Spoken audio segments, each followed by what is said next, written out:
Anytime you talk about emergency management or homeland security at a stadium, the primary common denominator amongst all scenarios is protecting people, protecting the crowd.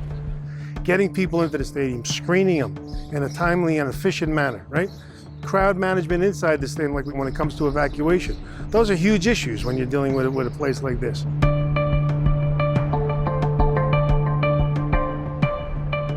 The CCICADA Center has been involved in venue security since pretty much the time we were founded.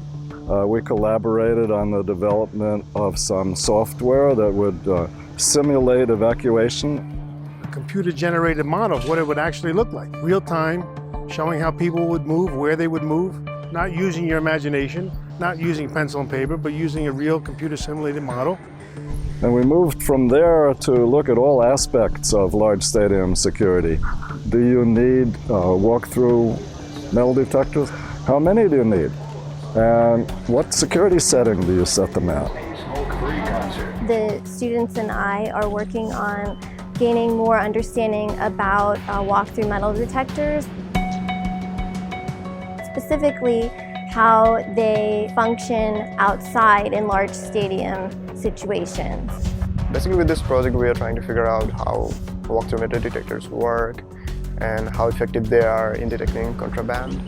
We have examined how different factors such as height, orientation, the way someone walks through a metal detector would impact the detection rate. For the experiments, we're using test objects. They're meant to replicate these threat objects. But you can see they're different sizes, and then these two are actually different metals as well. So there's a real trade-off between speed and accuracy.